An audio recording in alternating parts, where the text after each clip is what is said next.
मैं हूं Sonu sir, English teacher. आप लोगों के लिए आज मैं इंग्लिश का एक बहुत ही बढ़िया टॉपिक वर्ब लेकर आया हूं। वर्ब जिसे अंग्रेजी का एक अहम हिस्सा माना जाता है, जिसके अंतर्गत हम लोग मेन वर्ब, ऑक्सिलरी वर्ब, इन सब के बारे में बहुत अच्छी तरह से अध्ययन करेंगे और ट्रिक के द्वारा भी देखेंगे। तो सबसे पहले हम लोग जानते हैं कि वर्ब होता क्या है। What is verb? वर्ब जिसे हम लोग हिंदी में क्रिया के नाम से भी जानते हैं। वर्ब को हम लोग हिंदी में क्रिया के नाम से जानते हैं। वर्ब कहते किसको हैं? तो देखिए, कहते हैं a verb is a word which shows an action, a state और पोजीशन। क्रिया किसे कहते हैं? A verb is a word which shows an action, a state और पोजीशन। वर्ब एक शब्द है। वर्ब क्या है हुआ? तो वर्ब इज अ वर्ड, यहां तक का मतलब हुआ कि verb is a word. Verb एक क्या है? तो वर्ब एक शब्द है जो दिखाता है। क्या दिखाता है? तो जो कार्य, एक्शन का मतलब होता है हुआ कार्य, जो हम लोग को कार्य, दशा या स्वामित्व, अधिकार, कार्य, दशा, स्वामित्व के बारे में बताता है। क्या कहलाता है? वर्ब कहलाता है।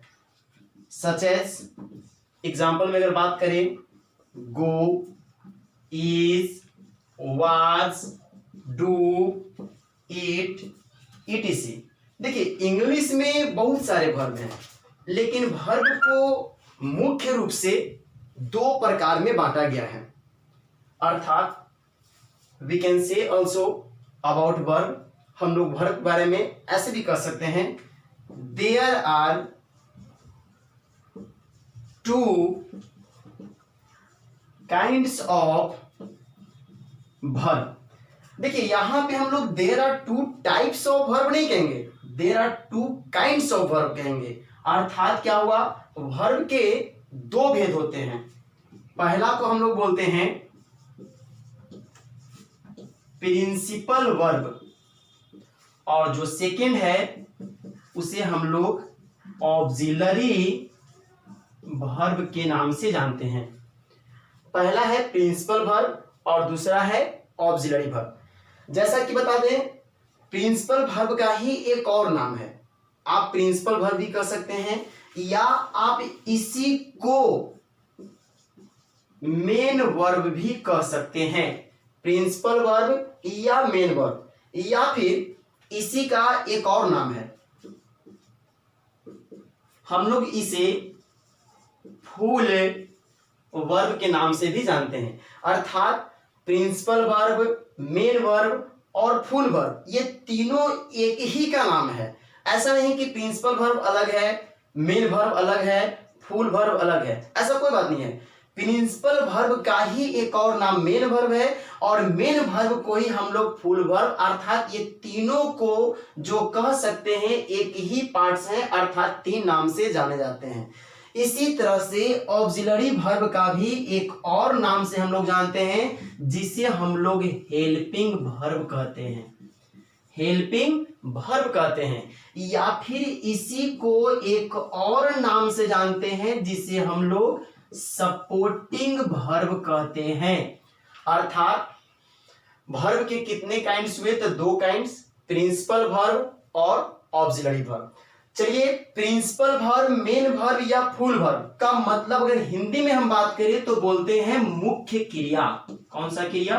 मुख्य क्रिया। और ऑक्सिलरी वर्ब की बात करें तो इसका मतलब होता है सहायक क्रिया। कौन सा क्रिया? सहायक क्रिया। तो देखेंगे, सहायक क्रिया इसी को बोलते हैं हम लोग क्या? सहायक क्रिया। तो आज के क्लास में हम लोग वर्ब को दो वर्गों में बांटा है। एक देखे हैं प्रिंसिपल वर्ब कर दिए, एक ऑक्सिलरी वर्ब। तो आज हम सबसे पहले सीखेंगे ऑक्सिलरी वर्ब के बारे में। ऑक्सिलरी वर्ब क्या होता है, ऑक्सिलरी वर्ब के कितने भेद होते हैं, ऑक्सिलरी वर्ब की कुल संख्या कितने हैं और किस प्रकार से हम ऑक्सिलरी वर्ब को याद कर लेंगे, ये सबसे बड़ी बात है।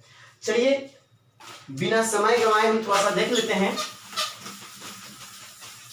Auxiliary verb.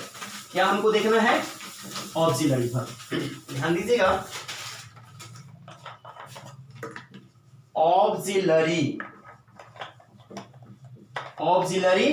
Verb. Auxiliary verb का ही जैसा कि मैं बताया था कि इसका दो और भी नाम है। ऑक्सिलरी वर्ब कहिए, हेल्पिंग वर्ब कहिए, सपोर्टिंग वर्ब कहिए। अर्थात इसी का नाम था हेल्पिंग वर्ब। देखिए नाम से ही निकलता है सहायक क्रिया जो सहायक हो, वैसी क्रिया जो सहायता करती हो। अर्थात अगर हम डिफिनेशन की बात कर ले तो बोलेंगे the verb that helps to main verb is called auxiliary verb।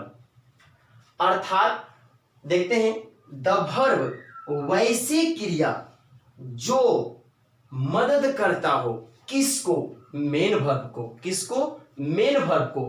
वैसी क्रिया जो मदद करता हो मेन वर्ब को, उसे हम लोग ऑक्सिलरी वर्ब कहते हैं। याद रखिएगा, आप कह सकते हैं कि वैसी क्रिया जो मुख्य वर्ब को अर्थात मेन वर्ब को मदद करता हो, उसे हम लोग ऑक्सिलरी वर्ब के नाम से जानते हैं या ऑक्सिलरी वर्ब कहा जाता है। जिस तरह से आप देखे थे कि वर्ब को दो वर्गों में बांटा गया था, उसी तरह से ऑक्सिलरी वर्ब को भी पुनः दो वर्ग में बांटा गया है। अर्थात there are two kinds of auxiliary verb. एक का नाम है प्राइमरी ऑक्सिलरी वर्ब और दूसरा का नाम है मॉडल ऑक्सिलरी वर्ब।